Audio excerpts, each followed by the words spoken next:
Então, vou começar dizendo boa noite para todo mundo. Quero contar que eu fico muito feliz em encontrar tanta gente querida aqui agora, nesse encontro, no espaço das nossas prosas tão gostosas do IPAC. O objetivo principal dessa conversa é a troca. Para quem não me conhece, eu vou me apresentar. Eu sou a Mônica Zanzini Sertem. Eu sou analista de data, membro da Associação Junguiana do Brasil, a JB, filiada ao IPAC, o Instituto de Psicologia Analítica de Campinas.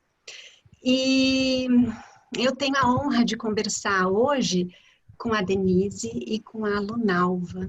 A Denise é analista de data, membro da JB, doutora em ciência e profissão pela PUC Campinas, coordenadora do curso de especialização em psicologia analítica da Unifenas e é a atual presidente do PAC, do nosso PAC, do curso de especialização em psicologia analítica da Unicamp, também membro do nosso IPAC, coordenadora do departamento de comunicação. Eu vou pedir a gentileza que todos mantenham os microfones desligados. Eu tenho aqui comigo alguns convites de reflexão para a Lunal e para a Denise. Mas se alguém quiser colaborar com perguntas, com comentários, serão muito bem-vindos. E vocês podem deixar escrito aqui no chat. E a gente reservou o momento final dessa conversa para fazer essa abertura, tudo bem? Então, vamos lá. Eu quero começar a nossa conversa, queria convidá-las a começar essa conversa a partir da experiência humana, porque do lado da nossa prática de trabalho como analistas, nós somos pessoas, né? Estamos com as nossas vidas mergulhadas nesse contexto. E as nossas rotinas foram alteradas, a gente teve que remanejar a estrutura de trabalho, toda a nossa estrutura de trabalho, ainda que o atendimento online não seja uma novidade para muitos de nós, a gente está com uma carga de trabalho dobrada, com a sobrecarga de afazeres domésticos, demandas familiares, demandas sociais, e eu pensei que a gente pode começar a conversar a partir desse lugar. Como é que vocês têm se sentido nesse contexto? Que sentimentos vocês têm reconhecido em vocês, nos contextos das pessoas que te acompanham? O que vocês têm para falar, para dividir com a gente? É extrovertido que começa? É extrovertido Quem quer começar? É deixado para a nossa presidente, mas extrovertido não aguenta. Eu achei interessante quando você diz, Mônica, vamos começar pela pessoa, não é? Porque é pela pessoa que nós começamos quando entramos pela primeira vez no consultório de análise, e é essa pessoa que depois vai se tornar com uma habilidade para ser um guia em alguns caminhos, não é? Então, é um instrumento de trabalho delicado. E nesse momento de crise, debruçar-se sobre, né, buscando um apoio, é um instrumento que tem que ser bastante trabalhado. Então, assim como todos que nos procuram, que nós fazemos atendimentos, nós também tivemos que lidar com o inesperado, com o susto, com o confinamento, com o medo, com a insegurança, o estranhamento de estarmos todos em casa e não ter aquele caminho do consultório para chegar até lá, o aquecimento para chegar até lá, depois o retorno para casa, esse período que nós vamos nos desvestindo, né, dessa figura do analista, para poder abraçar em casa os nossos, né? Agora não. Agora você abre a porta e já tudo está lá, né? Todas as demandas, todos as urgências estão ali. Então, no início foi pesado, isso foi mais pesado. Apesar de todos nós já termos um trabalho online, eu acho que o contexto fez com que pesasse. Então, os primeiros 10 dias eu senti o tempo muito pesado, tudo vagaroso, e eu estranhei, né? Eu estranhei bastante. Mas depois fomos fazendo as adaptações. E eu me lembro que o que mudou a chave foi quando um dia eu saí e ouvi alguém dizer, no condomínio mesmo, algum dos seguranças dizer que as tartarugas estavam nascendo, o céu estava diferente, que a natureza toda estava diferente, e fez a chave. Aí eu encontrei meu lugar e eu disse, bom, agora entramos, vamos fazer a nossa parte, deixar a natureza se refazer e vamos trabalhar. Aí, criada a rotina, então eu me senti muito bem. Faz falta aquele espaço, né, que a gente cuida, com aqueles tons, com aqueles aromas, com aquela luminosidade, faz falta.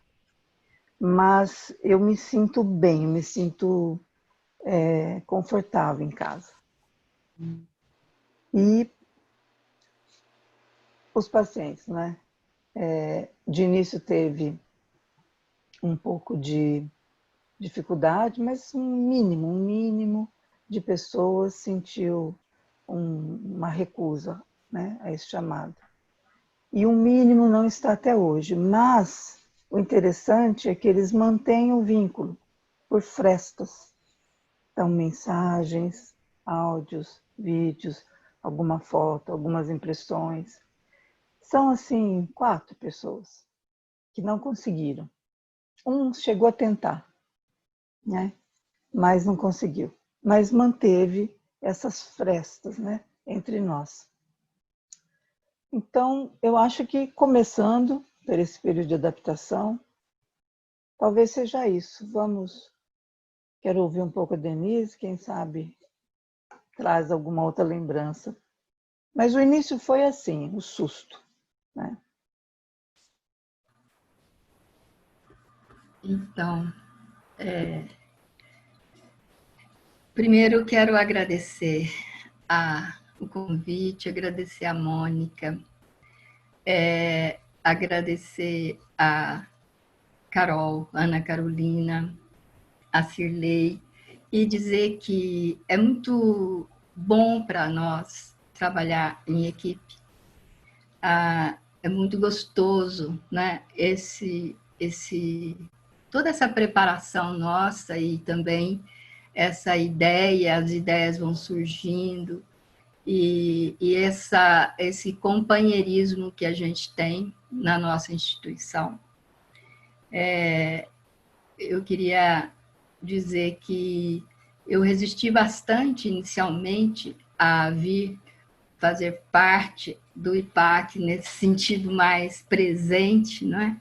Depois da formação. E hoje eu estou aqui inteira, me sentindo chamada a cada instante, né, a comparecer. E sinto um prazer muito grande nisso. Acho que o IPAC é uma casa que acolhe todo mundo. Nós temos essa característica de acolher as diferenças. Aqui hoje, por exemplo, vendo todas essas carinhas, né? Essas pessoas tão queridas, que algumas desconhecidas para mim, mas tanta gente querida, nós temos essa característica, né? De acolher e acolher as diferenças. E eu acho isso muito gostoso estar conversando com a Lunalva hoje, porque nós, embora sejamos irmãs de formação, irmãs de signo, nós temos as nossas diferenças e é uma delícia, né?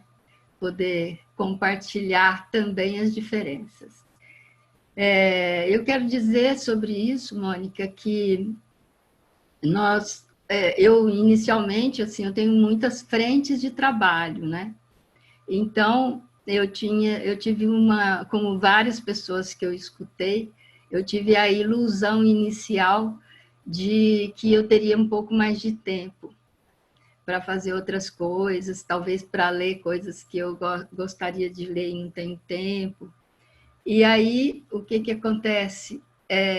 Fui surpreendida com essa coisa de ter que dar aulas online, fazer reuniões online. Então, todas essas frentes de trabalho que nós temos aqui, que cuidar do instituto, nós temos a universidade, cursos de especialização que eu já já tinha agendado e tinha que comparecer, e cada um com a sua plataforma diferente, né? Os consultórios e a família, então demandas muito diferentes. Inicialmente, eu achei que não fosse dar conta, e como você mesma disse, Mônica e Lunalva Sente, eu tenho escutado muito de colegas com quem eu encontro e acompanho, o cansaço tem sido grande, não é? O cansaço do vídeo, o cansaço da tela, o esforço que a gente faz. Então, tudo isso, se por um lado a gente economizou o tempo de deslocar, né, que para mim é significativo, porque eu desloco entre cidades, né, de uma cidade para outra, então isso é bastante significativo, porque eu economizei esse tempo, mas, por outro lado, eu me senti assim, engolida, né, por tantas atividades, tantas demandas diferentes. E eu sinto também que nós passamos por várias fases diferentes, né? Nesses 3 meses, né, inicialmente, a gente pensava que isso seria uma quarentena, né? Agora a gente já tem aqui uma ideia de que talvez a gente vá até o final do ano nessa situação, ou, assim, gradativamente, voltando a um normal que, na verdade, nunca mais será o mesmo, né? Nós vamos ter que reinventar esse normal. Então, isso tudo causa um pouco de ansiedade na gente, não é? E então, inicialmente, eu achava que ia ter um pouco mais de tempo, mas eu fui percebendo que as coisas iam ter que ficar desse jeito e que essa é a nossa realidade, né? Então, essas fases diferentes, a primeira eu sinto que foi um pouco de surpresa e medo, né? E isso eu estou falando de mim, mas ao mesmo tempo falando das pessoas que eu tenho acompanhado, né? E a gente sente que a ansiedade, ela invadiu a vida das pessoas, né? Muita gente precisando até de um aditivo aí, de um ansiolítico, de alguma coisa que ajude a dormir melhor, né? A ter noites mais tranquilas. Então, a ansiedade, de certa forma, dominante. Mas, bem no início, eu tive também que me deparar com perdas e mortes de pessoas próximas e de pessoas próximas a pacientes. Então, isso já foi uma realidade se apresentando, né? Mas eu tenho aqui comigo uma crença que é assim, a ideia de que tudo o que acontece na nossa vida vem para transformar, né? Vem para melhor, né? Então, eu inicialmente pensei muito isso. Não, isso vai ser, de certa forma, bom para nós vamos aprender muita coisa, nós vamos crescer com isso. E fico por um tempo pensando nisso, né? Nessa ideia de que a humanidade possa se transformar com as dificuldades que ela tem, assim como qualquer ser humano. que enfrenta e que está disposto a enfrentar suas dificuldades, a gente sai de todas elas melhor do que a gente entrou, né? Então, isso é uma coisa que me acompanha. Mas, com o tempo, eu confesso que eu comecei a entrar numa espécie de desesperança e indignação, e fui um pouco dominada pela tristeza, e escutei muito isso de pessoas também, né, que eu acompanho, exatamente pela percepção do nosso contexto sociopolítico. Eu acho que analista, no setting analítico, ele não pode se manifestar, mas como cidadão, nós temos, eu sinto que nós temos a obrigação de nos posicionarmos. Nós não precisamos nem nos manifestarmos, mas nós temos que nos posicionar. Então, eu fui ficando muito indignada, assim, no bairro que eu moro, em São Paulo, nós tivemos, no bairro próximo ao meu, nós tivemos uma situação de pessoas que se manifestam, né, na janela, e alguém deu um tiro na janela do vizinho. Então, esse tipo de coisa foi ficando muito difícil de enfrentar, né? A gente foi ficando meio massacrado pelas notícias. Eu confesso, mais uma vez, que eu evitei muito acompanhar notícias. Algumas notícias eu acompanhava mais quando as pessoas que eu escuto traziam, então eu ia me inteirando um pouco das notícias com as pessoas e a gente falando disso, né, e tentando elaborar essas situações, mas isso foi me trazendo um pouco de tristeza, mas eu tenho essa coisa, talvez seja, isso é uma característica que não sei nem se é um defeito, mas eu acabo encarando as coisas com força e trabalho, né? Eu acho que eu escapo pelo trabalho. Então, trabalhando, a gente dá conta da tristeza, trabalhando, a gente dá conta de enfrentar essas dificuldades, né?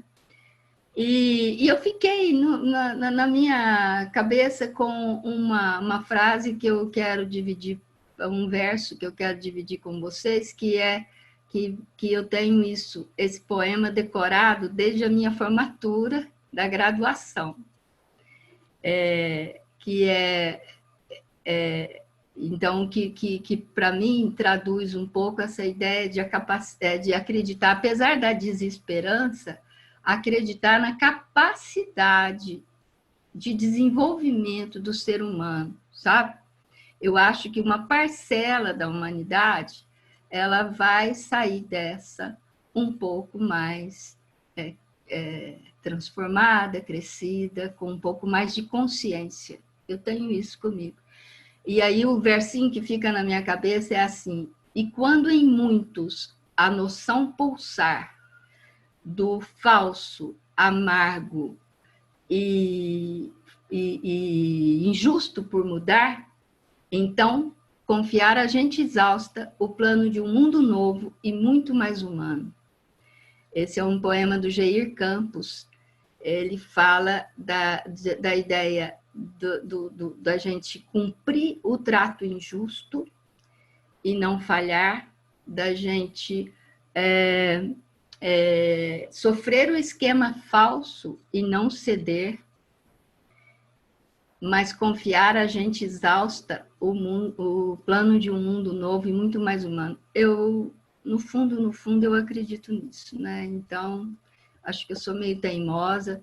Eu sei que nada vai ser como antes. E eu queria também dizer de uma coisa que me angustia, que é essa ideia de que o homem, ele destruiu praticamente o seu ecossistema. Eu sinto que as pessoas estão tentando se adaptar a essas coisas, mas depois a gente pode até falar um pouco sobre isso. E eu sinto que as pessoas também, elas oscilam muito entre esses sentimentos que eu falei para vocês. São meus sentimentos, mas são sentimentos também de pessoas que eu acompanho. E eu percebo que elas oscilam muito, né, entre esses sentimentos, né? E depois a gente pode falar um pouco mais, né, sobre isso. Alguns detalhes. Concordo com você muito, Denise, em tudo. E acho que nesse sequestro, né, nessa clausura imposta pelo invisível, às vezes eu me sinto um pouco penhorada, né? Sem saber quando é que eu vou poder fazer a troca e voltar para o mundo. E nesse sentido, eu acredito que o chamado seja bastante junguiano, arquetípico, né? Na verdade. E como nos processos de individuação, né? Tem início com incômodo, com desconforto. Agora o sintoma é mundial. Então tem aí um processo mundial onde a psique do mundo foi convidada a entrar nessa roda que só termina quando esse processo alcançou o resultado. E fiquei aqui pensando, por que será que foi tão rápido, não é? A minha adaptação foi tão rápida. Então, uma das razões é porque sou extrovertida, né? Então, tenho uma facilidade de ir para fora e fazer as adaptações. Mas me lembrei aqui, alguns já sabem, do sonho que eu tive um ano atrás, pouco mais de um ano, que eu tenho a impressão que, como sou intuitiva, eu já fui avisada pela psique, tive uma conversa lá atrás que não entendi a princípio, mas depois eu percebi que eu estava preparada quando tudo chegou. É um sonho curto. Eu fui acordada na madrugada pela angústia, já em pé, né? Nem me vi ficando em pé, que Campinas, o chão, o asfalto, ele subia, assim, como se fosse um tapete subindo. E ele ia subindo, e eu pensando quando vai parar. E resumindo o sonho, tem um momento que ele sobe, e aí ele vai fechando. Quando vai fechar, a angústia me levantou. E eu passei um tempo levando isso para discussão com colegas, com meu antigo analista, fui tentando entender tudo isso, escrevendo, até saber se eu tinha algum estresse em andamento, né? Que alguma coisa bloquearia. E não consegui uma resposta. Depois de um tempo eu pensava, mas o que pode fechar uma cidade? Como que uma cidade pode ser fechada? Eu não conseguia imaginar isso. Aí desisti de tentar controlar esse sonho, esse aviso, essa conversa com o inconsciente, até que, acho que talvez vocês se lembrem, Nelson, né, André, no dia da formação, que eu estava com vocês, no final da tarde da sexta-feira, acho que era 13 ou 14 de março, a Beth chega e diz: a Espanha fechou. Ninguém entra, ninguém sai. Na hora o sonho veio. Falei, é isso. É isso. Estamos fechados. Ninguém entra, ninguém sai, até que não se sabe. Né? Então eu tenho a impressão de que isso me preparou. E acho que por isso foi uma adaptação um pouco mais tranquila. E agora com vocês aqui, eu me pergunto se de alguma maneira as pessoas que eu acompanho também não foram, não ficaram nessas águas, né? Porque eu não tive essa experiência de angústias terríveis. Né? De início, sim, as mortes ao meu lado, do lado das pessoas, a questão de não poder acompanhar o enterro. Então, esse sofrimento, sim. Mas eu tenho muita fé na individuação. Então, quando a dor ganha significado, então nós nos damos as mãos e seguimos, né?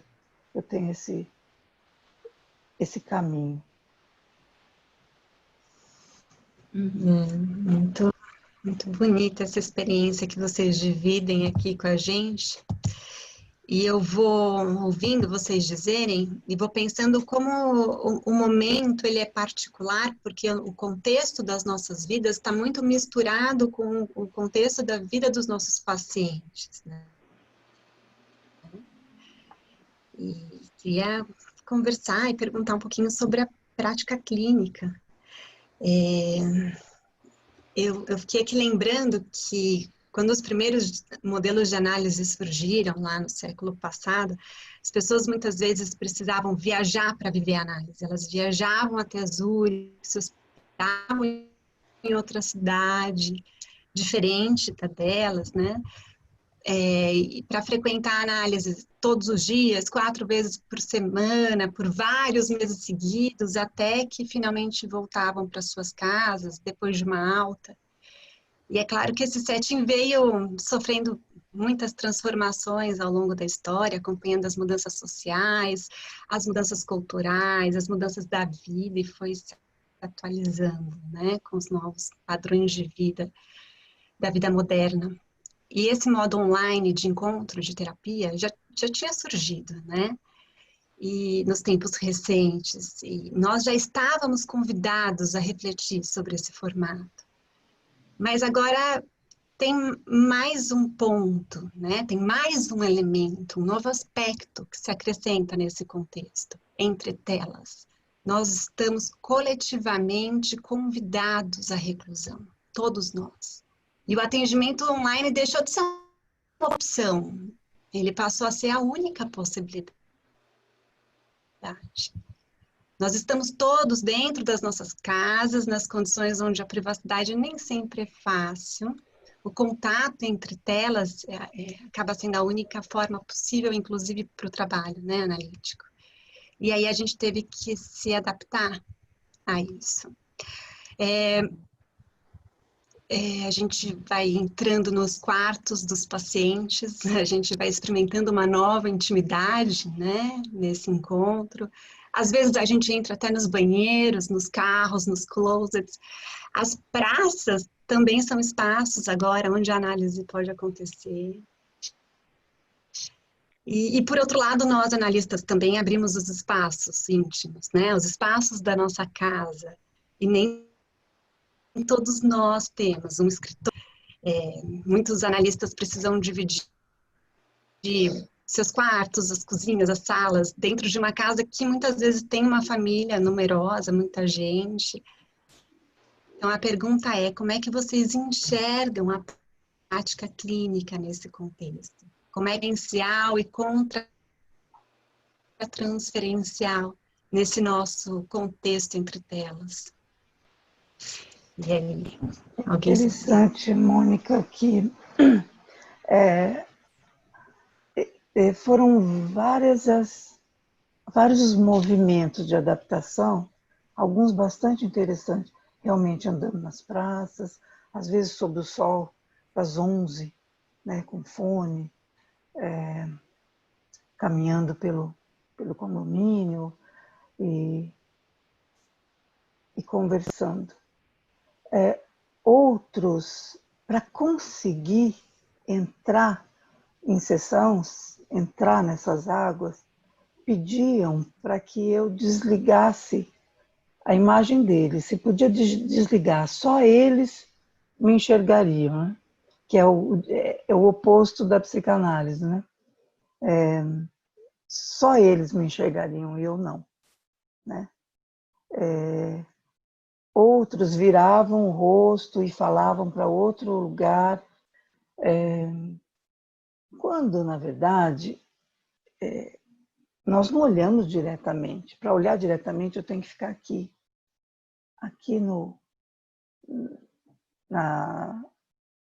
como chama? Enfim, na câmera, achei. E nós não ficamos olhando para a câmera, a gente fica olhando para a pessoa. Então, tem aí já um filtro que acomoda, né? Outros ainda, eu percebo que quem tem filhos, nós tivemos que fazer um certo rapport, como dizia na época dos testes, né? Antes de começar, ou então pagar um certo pedágio para os filhos, para entrar na casa deles e raptar a mãe, né? Algumas pessoas, eu lembro que primeira sessão online, as crianças invadiam e queriam muito saber de mim, quem eu era, como era. Daí entravam todo o tempo, traziam desenho, outros me desenhavam, né? Outros diziam como é que eu fazia com a cabeça da mamãe, né? E assim, as idades eram de 3 anos até 10. Então, fizemos esse momento e aí eles se acalmaram. Então, são tantas pequenas histórias e detalhes, então não é tão simples, né? Acho que tem uma resistência como a falha da voz, quando o tempo cai. Então aí a gente já fala da transferência, da contransferência, porque cada situação depois nos conta o que estava acontecendo. Uma demora para se conectar, então uma necessidade de ficar menos tempo em sessão ou nesse lugar em desconforto, dava uma pausa para pensar quando caía a ligação. Então são detalhes que nós ainda vamos escrever sobre isso, né? Eles estão acontecendo agora, nada é natural, nada é simplesmente corriqueiro, tudo responde à relação transferencial e contratransferencial. Mas vamos conversando, eu quero ouvir um pouco a Denise, depois eu trago também outras coisas, uma vai puxando a outra, né? Por enquanto, eu estou me lembrando disso, desses pequenos detalhes. Sim, é conversa boa, né? A gente vai trocando. Então, eu também já tinha essa prática antes, né? E tinha de uma forma, digamos assim, rotineira. Uma semana eu atendia pessoalmente as pessoas de Alfenas e na outra semana online, porque eu estava em São Paulo. Então, quantas pessoas tem? Eu tinha essa prática, mas eu sempre encontrava com a pessoa na semana seguinte, né? Então, agora, isso se tornou a nossa rotina, né? Então, tem uma questão que, assim, nós fomos forçados a ir forjando o vaso, né? Que eu percebo assim. Nós tivemos que criar situações e maneiras de lidar com a tela, né? Nós tivemos que praticamente inventar novas formas de comunicação. Eu entendo que inicialmente eu fui, de certa forma, transformando o meu escritório em consultório e fui tentando fazer que a coisa ficasse mais confortável, né? Criava uns espaçozinhos, porque eu sentia isso que a Lunalva falou, a falta do próprio espaço do consultório, né? Então, a gente teve que... Isso foi uma forma de adaptação, né? Agora, eu acho que o esforço foi mútuo. Tanto nós quanto as pessoas que a gente atende por online, elas também se esforçaram para ir vivenciando isso como um esforço mútuo de adaptação, né? E eu percebo que os sonhos, por exemplo, eles foram modificando.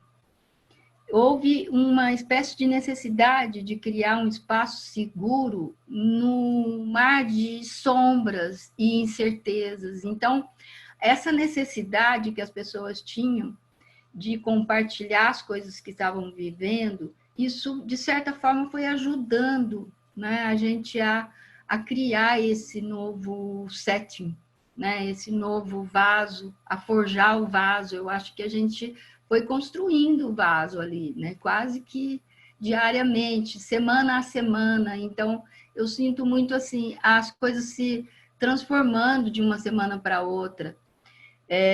Inclusive os sonhos, né?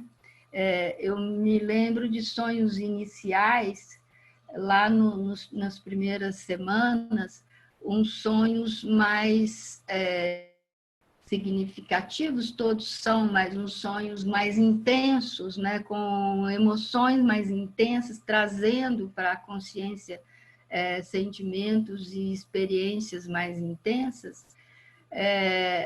E assim, coisas do tipo entrando numa caverna, atravessando uma caverna com água, atravessando para o outro lado, encontrando um ser diferente que parece uma espécie de extraterrestre do outro lado.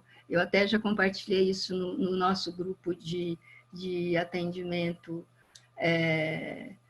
solidário, né? De atenção solidária. E a coincidência de certos sonhos, muito interessante isso, né? Como que as pessoas diferentes, trazendo sonhos com temas semelhantes. Então, essa ideia da nossa experiência e da nossa vivência, desse momento coletivo que, de certa forma, atua nas nossas emoções, trazendo essas coisas de profundezas. Então, eu tive uma experiência que eu não sei se é compartilhada com todos. Tem um detalhe também, eu atendo muito colega, então eu escuto muita história de pessoas que os colegas acompanham, né? Então, eu sinto que houve uma espécie de intensificação das demandas, as pessoas começaram a se entregar um pouco mais, os processos ficaram mais ativos, né? Talvez pela necessidade de resolver certas coisas, de não saber como vai ser amanhã, né? Então, eu sinto que houve um aprofundamento em alguns casos. Eu tive uma pessoa, por exemplo, que eu atendi uma vez presencial e as outras todas online. E o que aconteceu?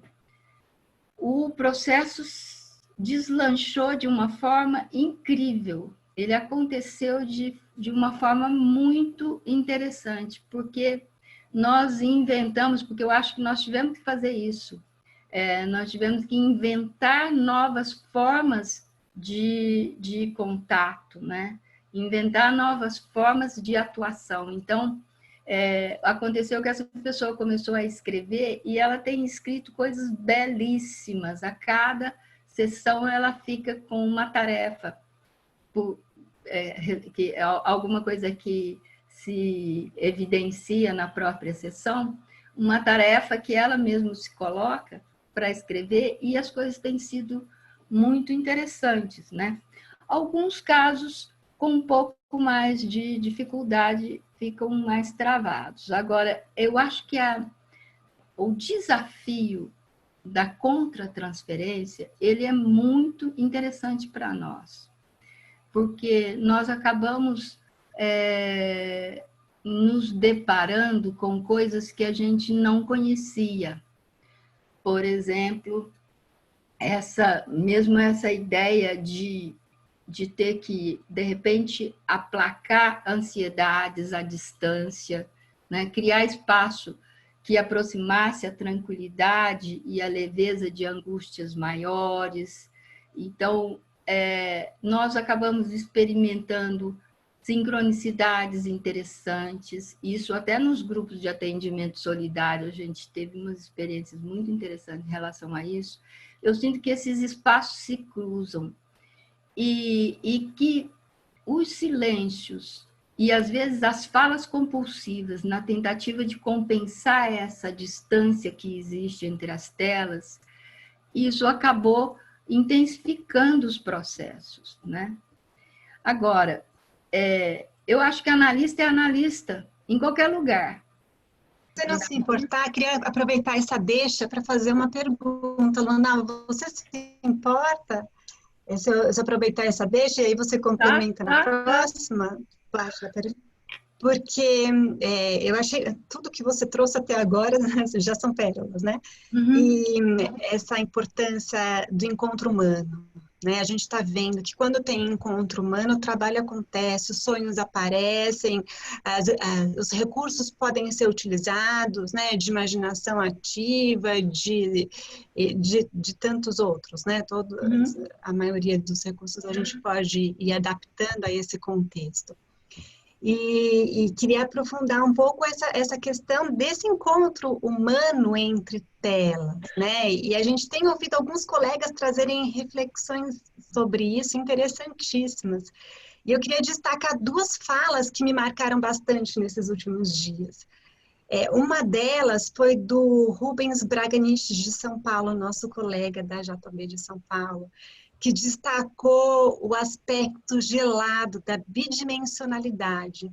Ele falou como pode fazer falta, né, na sua fala, conversando na entrevista, ele destacou como pode fazer falta essa complementariedade sensorial, né, as percepções que vão além do ver e do ouvir, né, aquilo todo o resto que a gente percebe no encontro físico.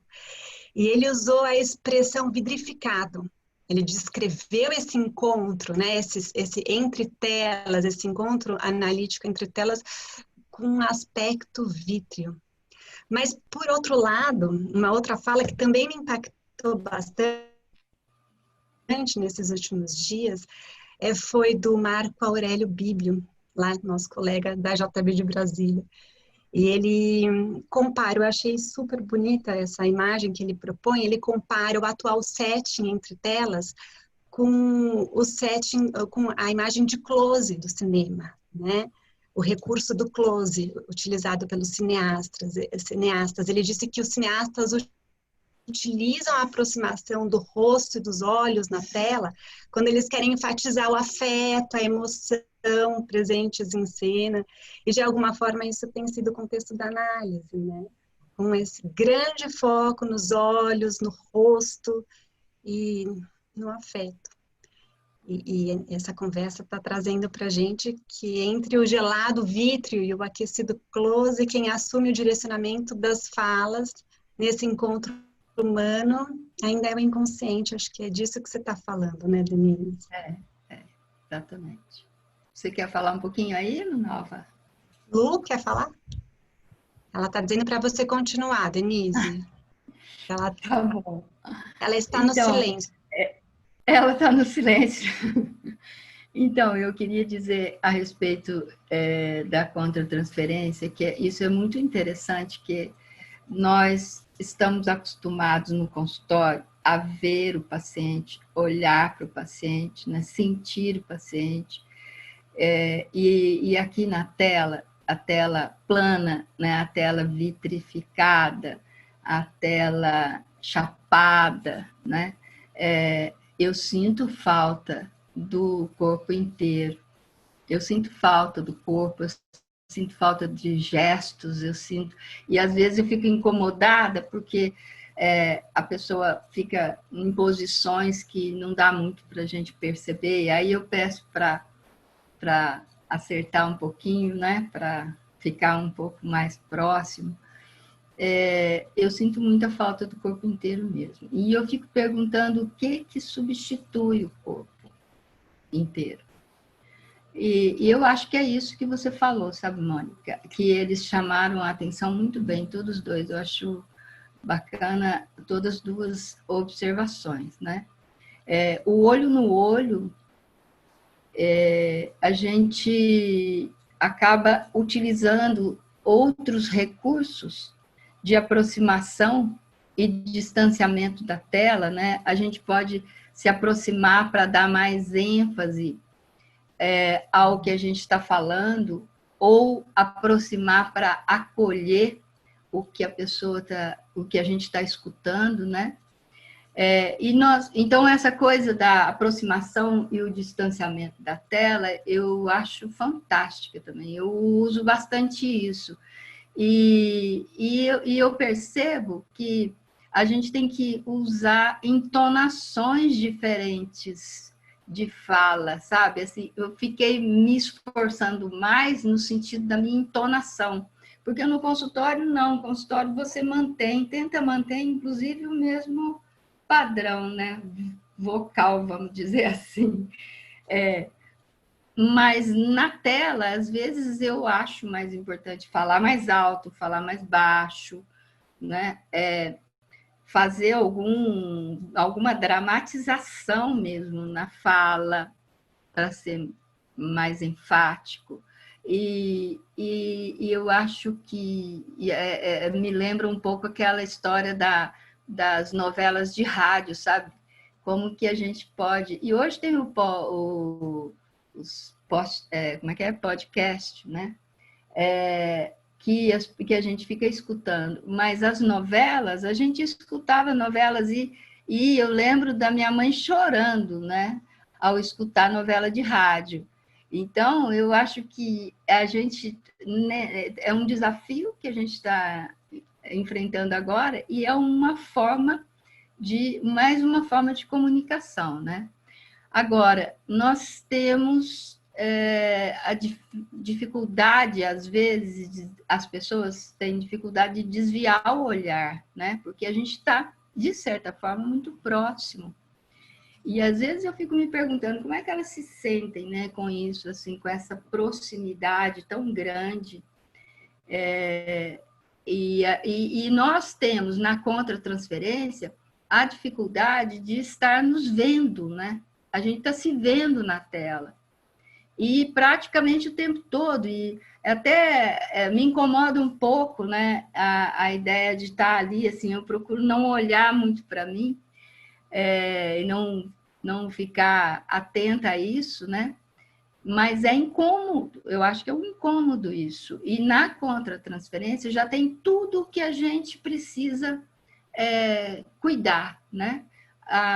O fato de estar em casa, eu escutei uma colega que falava sobre os atendimentos dela no quarto dela, muito improvisado. A casa, de repente, uma casa pequena, que ela vivia só ela e o filho, de repente veio a filha e o marido, e os 4 em casa, então cada um trabalhando, marido professor, cada um trabalhando. Então, e os 2 filhos também trabalhando. A casa tinha pouco espaço, ela atendendo no próprio quarto, olhando para a cama dela, para o travesseiro, para a roupa, né? Então, são coisas assim que a gente já tem que lidar com isso na contratransferência. E acaba sendo muito mais difícil poder elaborar, mas continuo dizendo, um grande desafio e uma grande aprendizagem. Acho, inclusive, que nós vamos precisar escrever sobre isso. Eu acho que é uma provocação. Vamos ter que escrever sobre isso, porque ninguém nunca viveu isso que a gente está vivendo. Então, é a nossa grande chance também de teorizar. Não acha, Lunaldo? Nossa, acho que fechei. Então, nós vamos ter que escrever mesmo. Nosso tempo está acabando. Então, assim, é muito interessante que os sonhos com água... Tem muitas coisas, né, que aconteceram no seu, no meu e no de todos, provavelmente. Nós não vamos ter muito tempo. Então, eu queria aproveitar o gancho da contratransferência e dizer de situações que me deixaram assim bastante intrigada, surpresa e feliz. Parece que esse entre telas, os complexos também são mais ativados, as feridas que pareciam estar sob controle abrem e começam a suar, a sangrar, vai ficando com mais humores, né? com mais água, com mais emoção. E fiquei pensando, quando nós recebemos a pessoa, nós recebemos no nosso ambiente, no setting, preparado, tudo ali foi cuidado e preparado. Quando a pessoa está nessa situação do outro lado, ela também está na própria casa, no próprio ambiente, construído por ela, controlado por ela. Então, assim, cada um na sua caverna, né? E essa situação, me parece, depois eu gostaria que todos pudessem contribuir, mas me parece que essa situação de estarem nas suas cavernas abre fantasias e abre padrões de reação que nunca antes aconteciam, ou seja, tem uma agressividade maior, o humor alterado, perdão. Obrigada, Daniel. Achei que tivesse tempo, limite. Obrigada. Deixa eu voltar. Então, o que eu percebi foram pessoas muito dóceis, muito educadas, que de repente dali saíram sonhos, mais da idade da pedra, vamos dizer assim. Não foram uma nem duas, muitas. Sonhos assim muito primitivos, reações, padrões de reação muito primitivos, que na hora eu falei que interessante. Me lembrei quando os meus sobrinhos me visitavam, eram dois, né, do outro lado, do lado do meu marido, eles me visitavam e minha cunhada falava: você vai levar os dois no final de semana? Eu falei: vou. Você não vai aguentar? E eles eram maravilhosos.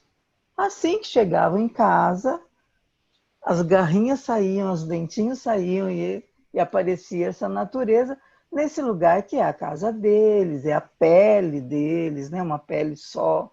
E aí, então, eles tinham confiança de apresentar o outro lado, né? Mais rebelde. Então, essas substâncias da sombra, né? Que estavam à sombra, sem contato, sem desenvolvimento, ali, como estavam nos seus próprios ambientes, começaram a surgir. Isso, para mim, foi bastante interessante. Tem muito a dizer sobre transferência e contra-transferência. Uhum. Com relação a... Eu gostei demais do que o Rubens falou, né? Gostei demais do que os dois falaram, do que o Walter falou, mas eu não sinto... Acho que aí entra essa maravilha que o Jung nos deu de presente, que são os tipos psicológicos, né? Além da introversão e extroversão, as funções. E como cada um traz a sua experiência, e como tudo é tão profundo e único, né? No meu caso, eu não consigo sentir impedimentos. É como se começou a sessão, eu não sinto que tem tela. Eu já estou lá. É como se eu não precisasse nem mergulhar. É algo natural, eu já estou lá. E não consigo sentir nenhum peso. Eu acho que o intuitivo tem essa facilidade também, né? Eu estou lá no inconsciente e ele conversa comigo. Os silêncios, né? Os silêncios são também importantes, mas eu acho que a gente pode falar disso um pouquinho mais adiante, do silêncio, né? Queria só aproveitar isso que você disse, Lu. Vocês duas fizeram referência a questões de tipologia. Vocês sentem que a tipologia influencia nas respostas a esse novo contexto? Sim, muito. Eu acho. Porque a sensação, eu posso ver nos mais próximos, né? Até na situação doméstica, os mais próximos da família sensação sofrem mais. Sofrem mais. Né? Parece que essa prisão e as possibilidades de morte e de não ter fim, quando será o fim, isto fica de uma tal maneira pesado para eles. Os detalhes, porque eles são de detalhes, né? Enquanto que o intuitivo, ele é como se ele fosse lá adiante e voltasse, né? Parece que ele vai lá, dá uma olhada, tá, vamos voltar, vamos acalmar um pouquinho.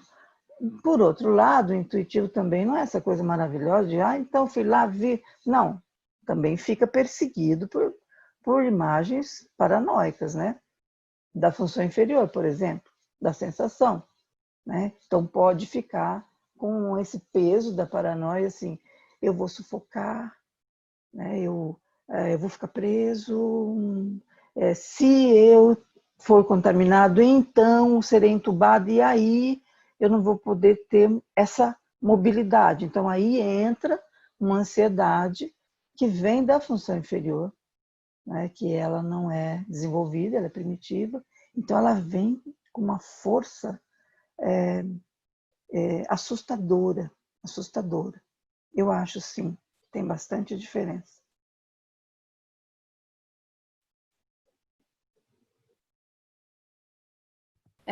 Eu tive umas surpresas assim em relação a isso, que algumas pessoas que são introvertidas, né, a gente percebeu que antes tinham um pouco de necessidade de ficar em casa e não gostava de sair, não queria sair, não gostava de se expor, era uma dificuldade, né, o contato social. Com o isolamento, descobriu que, quando terminar tudo isso, quer se jogar mais na vida, quer fazer coisas, quer se expor, né?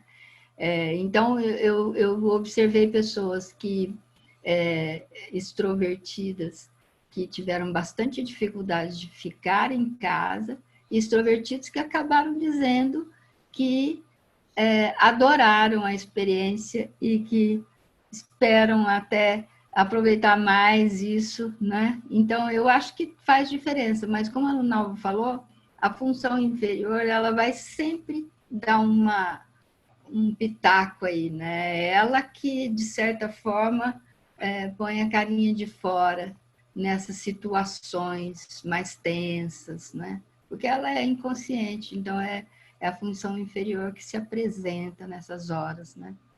Então, eu tive umas surpresas, assim, em relação a isso. Eu não sei se o meu desejo, quando você falou do extrovertido, né? Eu amei o meu canto, parece que eu fiquei num úterozinho meu, me gestando aqui, sei lá o que sai disso. Mas aí eu já não sei se é a idade, né? Se eu já não estou fazendo a passagem, né? Não a passagem, mas para introversão. Estamos falando de metanoia.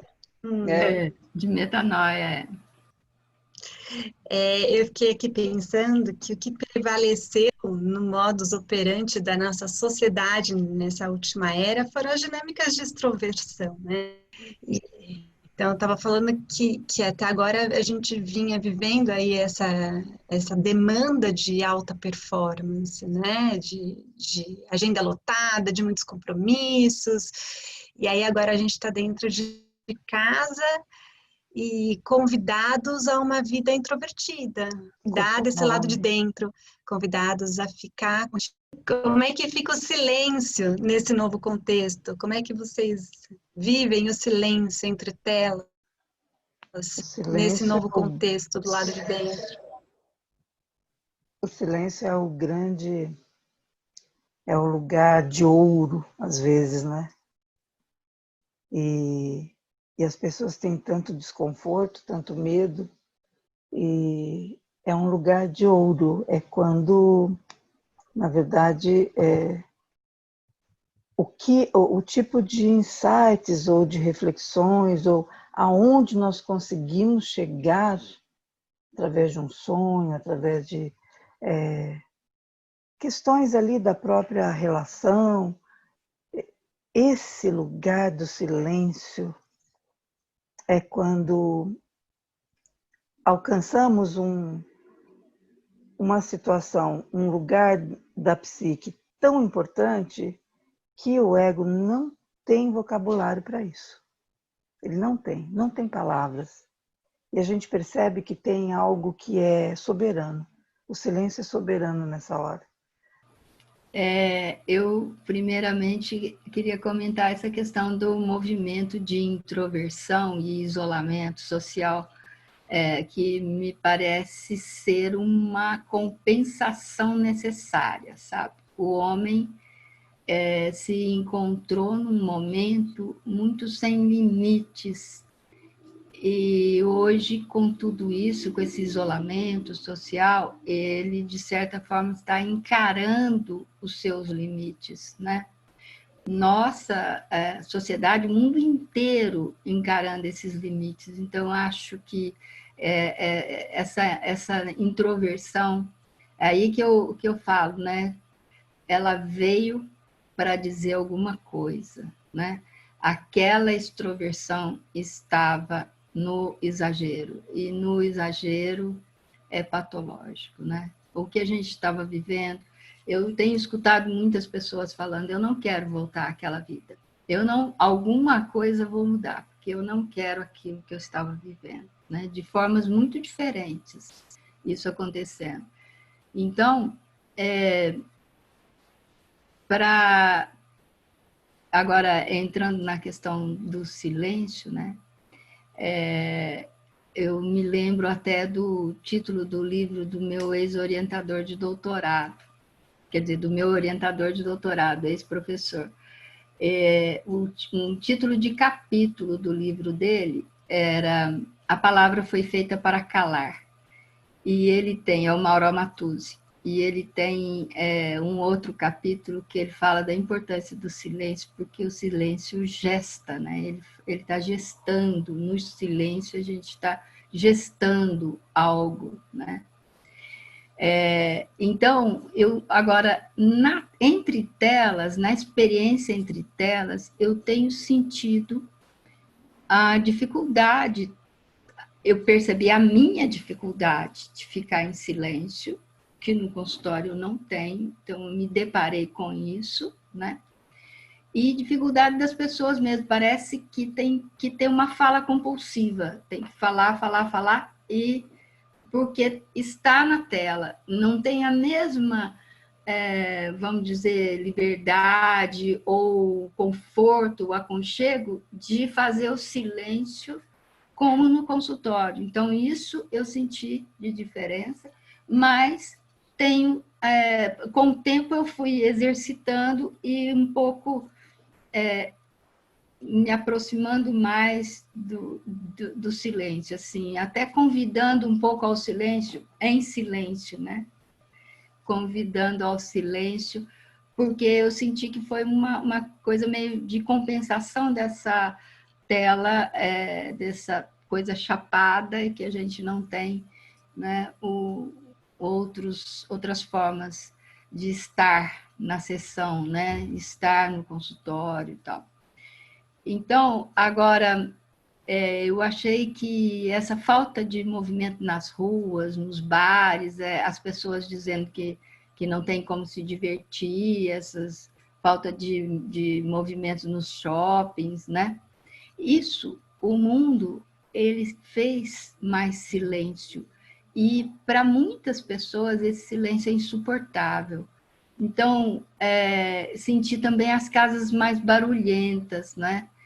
E agora, acho que o silêncio, ele é muito importante até porque a gente teve que se encontrar medonho ou tristonho, né? E mais silenciosos, para fazer uma oportunidade para fazer essa conexão consigo mesmo, né? Uma grande oportunidade para conexão consigo e com o universo. E fazer contato com o seu próprio silêncio e com a sua música, né? Porque eu sinto essa coisa das casas terem ficado mais barulhentas, assim, mais músicas em casa, né? E eu acho que as pessoas entraram mais em contato. Eu escutei gente falando assim, eu fazia tempo que eu não escutava música, agora eu estou escutando música porque eu tenho tempo de ficar em casa. Quanto tempo eu não escutava? Eu tive uma pessoa, inclusive, que eu acompanho, que eu estava com dificuldade de fazer contato, sabe? Assim, dela fazer contato entrar numa conexão consigo mesmo. Porque estava uma pessoa que trabalha muito, o trabalho exigindo muito, em frentes de trabalho, né? Então, eu sugeri uma música que escutasse uma música, né? E perguntei se conhecia a música, aí não conhecia, então eu coloquei a música no celular para ouvir, e na sessão seguinte ele vem me contando que ele começou a ouvir músicas antigas que ele não ouvia, que ele gostava tanto dessas músicas e acabou que não ouvia. Então eu acho que isso aí, não sei se eu misturei silêncio com música, mas na música é importante o silêncio, né, para o compasso. Então, acho que é isso. A importância de ouvir sua própria música interior. Eu queria dar... Posso dar 2 pitacos? Boa noite a todos, estou acompanhando. Um beijo para todo mundo.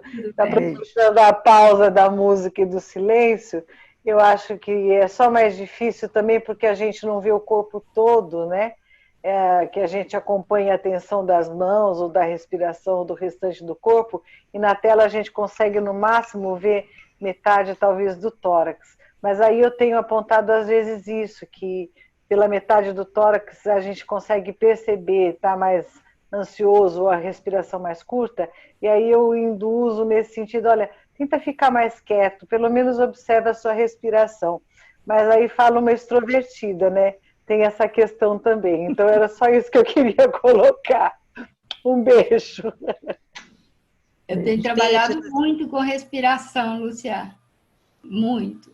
Sugerido muito respiração. As pessoas estão muito, muito mais ansiosas, ao mesmo tempo dessa introversão, mas a aceleração interna, né? Tá todo mundo muito mexido, é óbvio, é óbvio. E quanto sai de imagem, de fantasia dessas tensões, né? Uhum. Quantas histórias de imaginação que vão se desenrolando e chegam num ponto que até então não tinha sido tocado. A atenção é tão importante também, não é? Muito. E Mônica, você dizia do pessoal todo lá fora, né? E acho que todo mundo reparou, não tem mais selfie, agora é comida. É comida, é doce, cozinhar, voltou para a comida, né? Que era o início de tudo. Porque selfie diminuiu bastante. Então tá.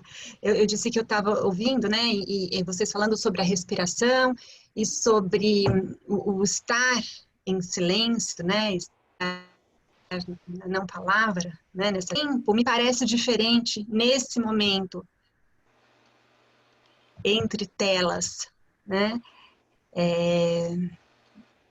Como é que vocês sentem a questão do tempo entre telas?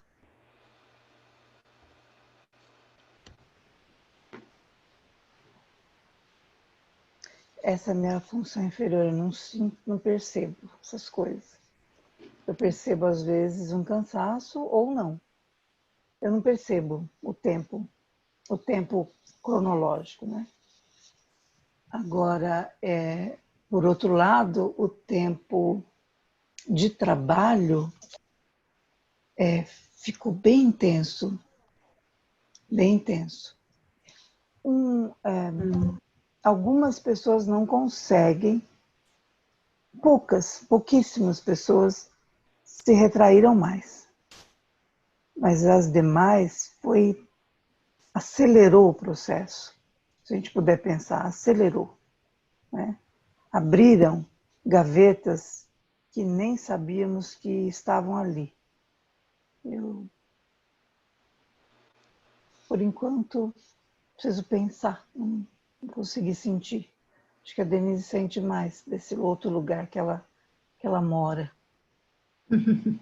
E fala lindamente desse outro lugar que ela mora. Diga, minha querida. O tempo, ele ficou muito... Eu já falei um pouquinho sobre o tempo, né? Assim, inicialmente eu achei que fosse ter tempo e vi que o tempo está nos engolindo, né? E eu percebo uma coisa importante, né? Parece que as pessoas elas não suportaram a ideia dessa introversão, vamos dizer assim, do distanciamento social, e começou a uma produção intensa de lives, palestras, cursos, e tantas outras ofertas, né? Tanta coisa acontecendo, gente fazendo curso de várias coisas, né? Curso desde filosofia até outras coisas mais práticas, né? Então, acho que foi uma maneira nossa, da nossa cultura, de reagir coletivamente contra o isolamento de uma forma um pouco compulsiva, eu sinto assim. A coisa foi muito além. Então, nesse sentido, parece que foi uma reação nossa, uma reação coletiva, né? De ocupar esse tempo de uma certa forma. Então, tem muita oferta e as pessoas ficaram um pouco compulsivas em relação a isso, negando os espaços de tempo que poderia ter, né? Isso eu sinto. Agora, tempo para nós é uma coisa tão significativa nesse momento, né, Lunalva? Porque a gente estava aí com um congresso que tem o tema tempo, né? Nós fomos surpreendidos com esse tempo de isolamento e nós não pudemos levar adiante. Então, eu tenho uma ideia assim que é da música do Wisnik, né, que a gente estava usando, inclusive como chamada para o congresso. Eu adoro a música, a letra da música, e é um versinho dele que fala: o tempo tem revoltas absurdas, ele é e não é ao mesmo tempo, né? Então, eu acho que o tempo, hoje, ele nos domina sem distinção entre Cronos e Kairos, sabe? O tempo interno, ele está muito atropelado pelo tempo externo, então parece que se mistura Cronos e Kairos. Eu não sei se eu estou falando besteira, tá? Queria que vocês até se manifestassem aí, mas eu estou com essa sensação que a gente está meio que se atropelando, né? E nós tivemos a oportunidade de dar mais tempo para a nossa alma, né? E aí o que acontece? Nós começamos a fazer 1000 coisas dentro de casa, com 1000 ofertas. Então, será que nós não podemos ter tempo para viver? Será que é isso? Será que nos falta, nesse mundo agora, atual, está faltando isso? A capacidade de tempo para viver as coisas que a gente quer viver? Não sei, uma questão.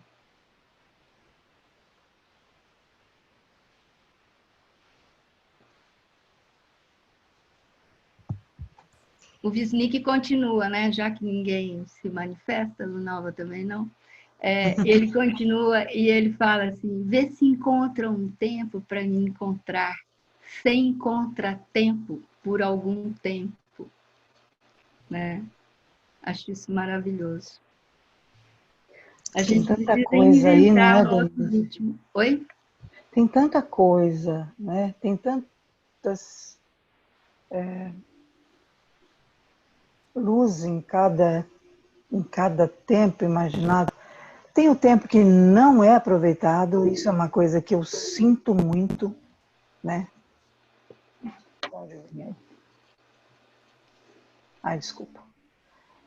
Um tempo que não é aproveitado, isso é uma coisa que me deu bastante tristeza, né? Vou desligar aqui. E eu tinha uma esperança. Eu tinha uma esperança que não era juvenil, não era romântica, não era.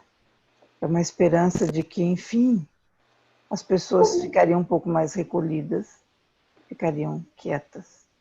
E aí poderiam se encontrar com elas mesmas. E no início foi, né? No início foi a cooperação, o amor ao próximo, as pessoas se reunindo nas ajudas. Mas conforme o tempo foi passando, a excitação veio tomar conta e o desespero por se sentir livres de lá fora, né? Então, era um desespero por fingir que não estavam presos. Eu tive, sim. E aí, quando eu olho, depois desse período curto, breve, de afetividade, eu comecei a ver as brigas aumentarem absurdamente, sabe? A intolerância em todos os lugares, por qualquer motivo, a agressividade, a grosseria no trato. E eu percebi que as pessoas foram ficando mais cansadas e deprimidas. Foi um tempo que começou uma depressão, né? Eu acredito como você, eu tenho fé no processo de individuação, eu tenho fé mesmo. Então, isso me faz estar num processo difícil, analítico, e estar nesse momento na vida. Mas eu tinha esperança na humanidade, uma outra esperança, que infelizmente eu vou ter que suportar.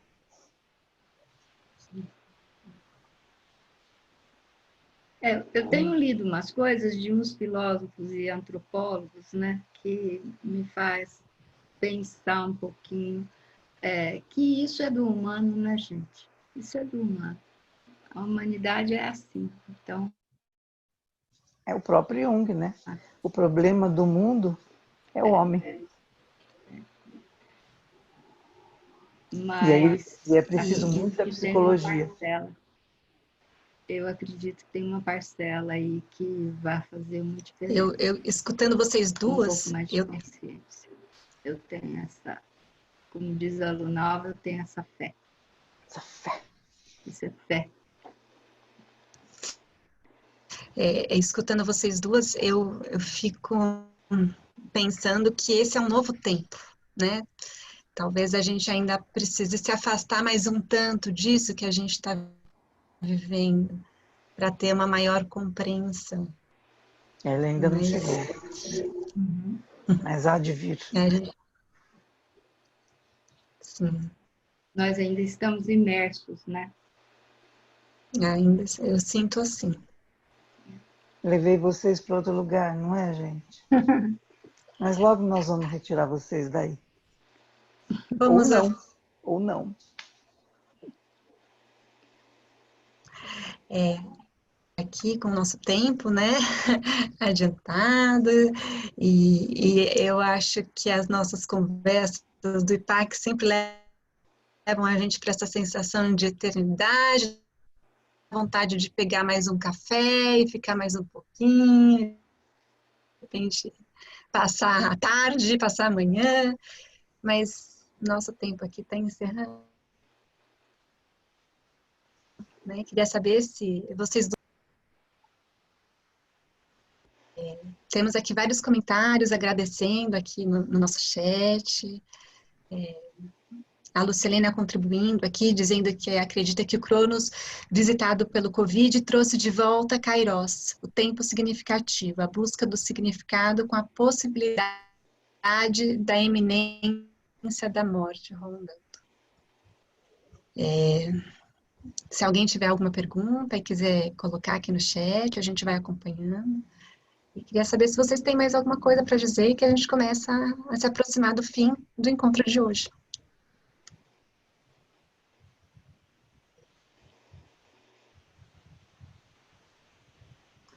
Olha eu de novo, atravessando aqui, já lá. Gente, os sonhos, registrem os sonhos, não é? Como a Denise falou, eu acabei não dizendo, os sonhos, no início, muitos e muitos sonhos com água, e a água não era de baixo, ela era de cima, os que eu fui acompanhando. Então era água saindo do teto, água saindo de algum outro lugar no alto, água no teto que virava uma mandala, água no teto que virava um portal, muita água. Ao mesmo tempo, cavernas e bichos fantásticos, bestas, titãs talvez, não sei, mas bestas, né? Então, muitos sonhos onde a pessoa era tragada para um passado primitivo. Não foi um, nem dois, foram muitos, né? Então, eu acho importante que a gente possa criar um diálogo sobre sonhos para entender para onde a gente está indo, né? E como disse a Mônica, isso ainda nós vamos ter que distanciar um pouco para saber como que isso vai se completando, né? Eu sinto que a gente precisa inventar um outro ritmo também, sabe? Um outro ritmo de vida, um outro ritmo para o tempo. O ritmo de dentro, como a Lúcia falou, né? Do Kairos. O ritmo de dentro das vísceras do mundo, porque eu estou muito impressionada com essa questão das vísceras do mundo, sabe? Das vísceras do mundo e do coração da gente. Acho que a gente tem que inventar isso.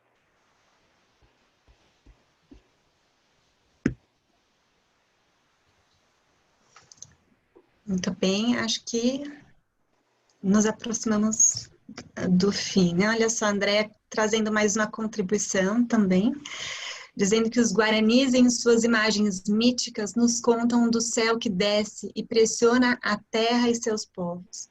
Para afastá-lo, a tribo faz festas com danças e cantos.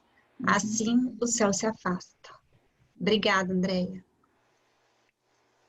Eu vi isso com como ele chama? O Krenak, né? Ele fala disso. Exatamente, André.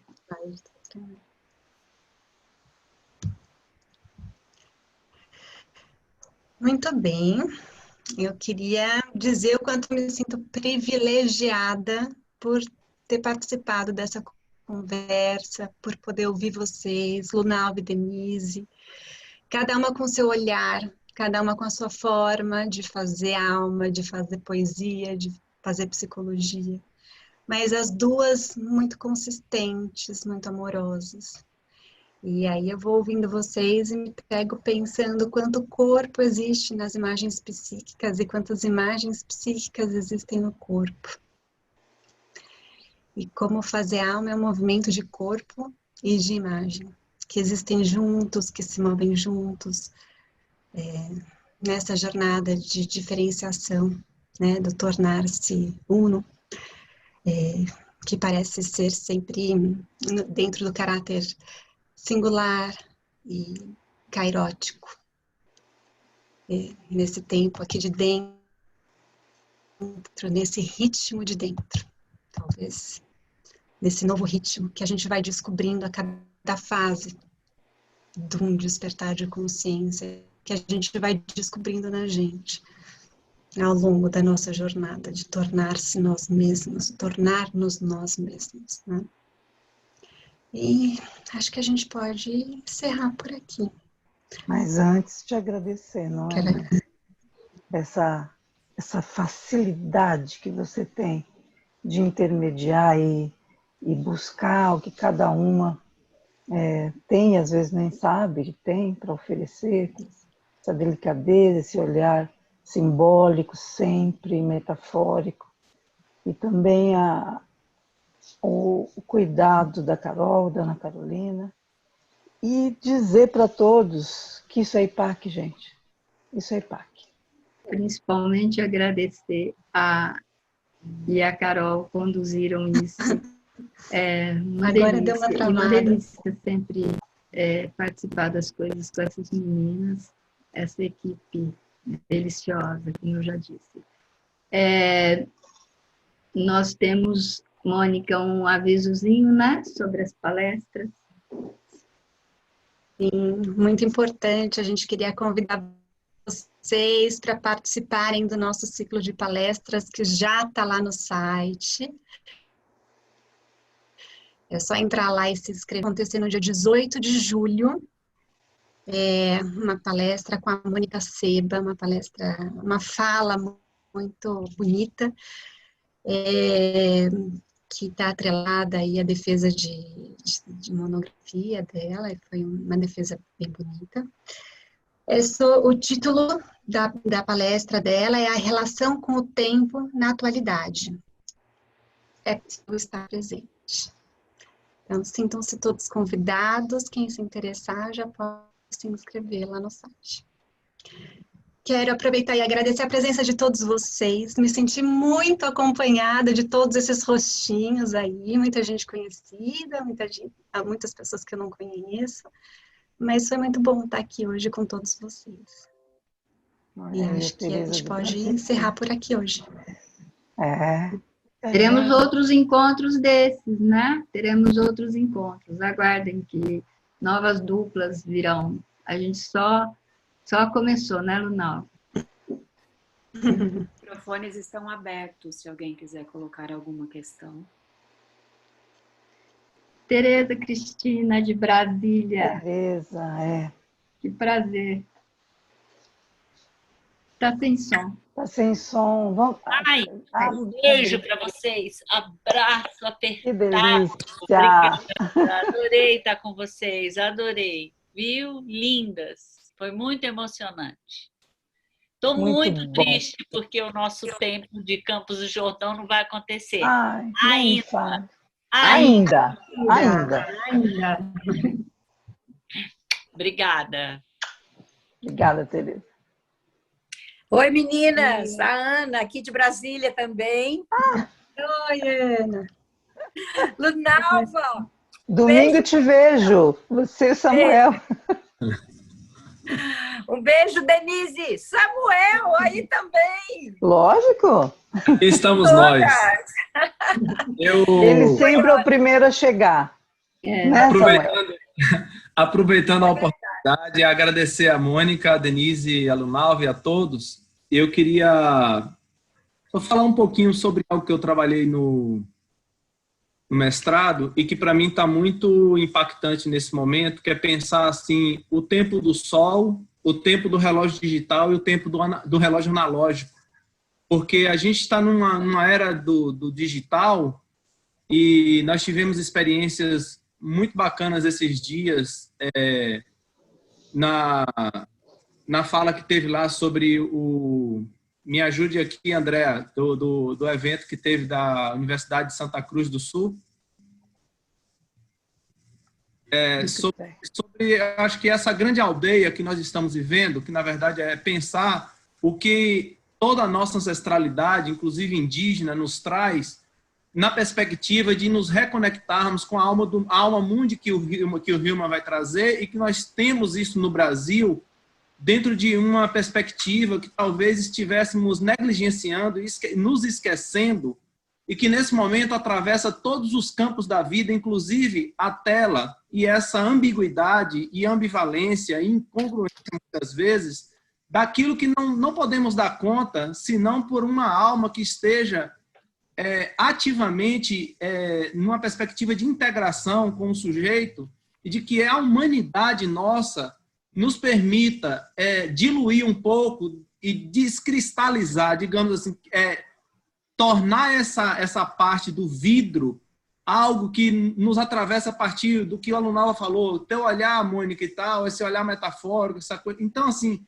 quantas expressões podem ser, de fato, genuinamente aproximadoras do humano, numa perspectiva onde a finitude e o tempo que nós tínhamos de ir até o consultório, de nos prepararmos, e que hoje, de repente, clicou e já está diante da tela, e esse tempo outro, do quanto nós podemos também nos colocarmos na perspectiva de que uma pequena pausa, de um pequeno silêncio, de chegarmos um pouquinho antes, sim, porque nós precisamos estar diante para estarmos por inteiro.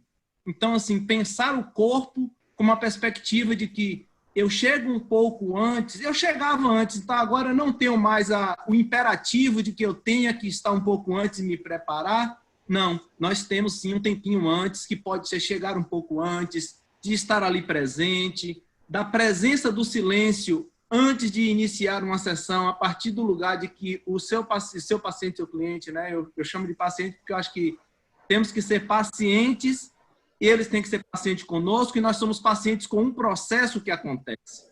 E não por uma questão de paciente no sentido de passividade.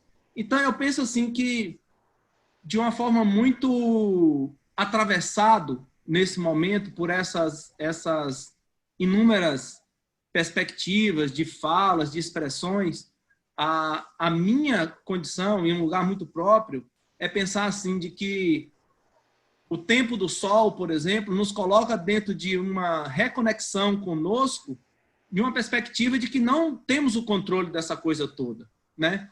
E de que, aos pouquinhos, a gente vai se aproximando e se reencontrando com esses outros que nos convocam à aldeia global, de pensarmos isso que a Alunava falou, que assim bate a esperança, a desesperança, e que o nosso esperançar não morra, no sentido de que a gente reinvente esses novos possíveis para esse momento presente que estamos vivendo, né? Que nos reconectemos com aquilo que nós temos de melhor no nosso Brasil, que é a nossa matriz.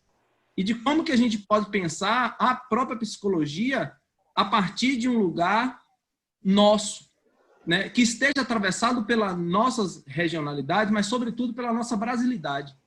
Eu queria deixar essa fala e agradecer muito, porque eu acho que cada um desses espaços dialógicos, dialéticos e de trocas e partilhas nos permite também repensando esse caminho inédito, e não dizer paulo freireano, de um inédito possível, porque ele é possível a partir do momento que a gente entra, dialoga, repensa, vem, tropeça, levanta, dá as mãos e vai seguindo juntos dialogando, né?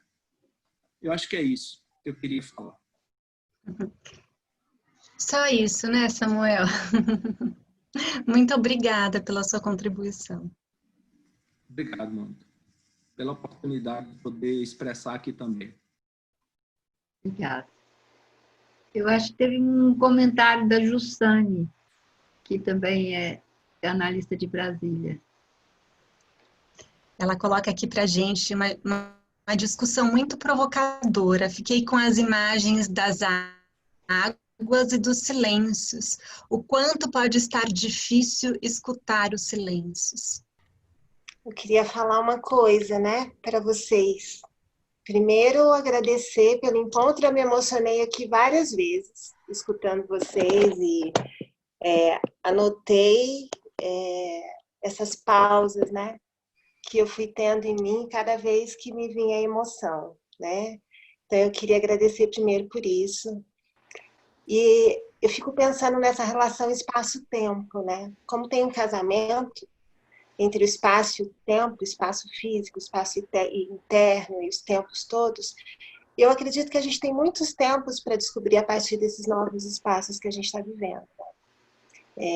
Do lugar da clínica, do lugar da nossa vida pessoal, dos encontros que a gente tem nesses espaços novos. Então, eu tenho um otimismo em relação a isso, né? Eu acredito, sim, que a gente tem muitos espaços novos para encontrar, muitos tempos novos a partir desses novos espaços, né?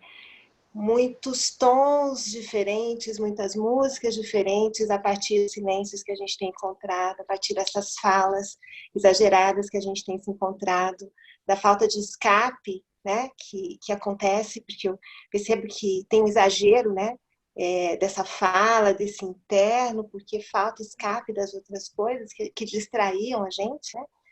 Então, de repente, vem tudo num outro excesso, e vem tudo também numa outra falta. E eu acho que tem uma conversa muito bonita para acontecer a partir desses novos excessos e dessas novas faltas, né?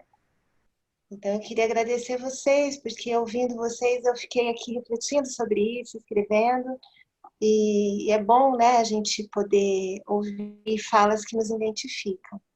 Então, muito obrigada, um beijo. Quanto a trocar, não é, Fabiana? Obrigada, Fabiana. Obrigada. Fabiana de Poços de Caldas, gente. Daqui do sul de Obrigada. Minas. Água doce. Água doce. Sinto que entramos agora no silêncio que nos convida para a digestão. Muita coisa rica apareceu aqui e acho que a gente encerra o nosso encontro. Agradecer a todas as contribuições, tem falas lindas aqui no chat, a gente vai acompanhando. E eu disse que agora eu sinto que a gente está nesse momento do silêncio que nos convida para a digestão de tudo isso que a gente viu. Quero aproveitar para me despedir e dizer que eu espero poder encontrá-los em breve.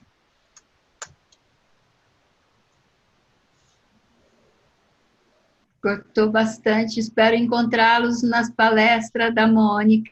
Mônica está presente aqui, nós vamos nos ver na palestra da Mônica. Mônica Seba, né? Mônica Linda, Seba, linda, linda.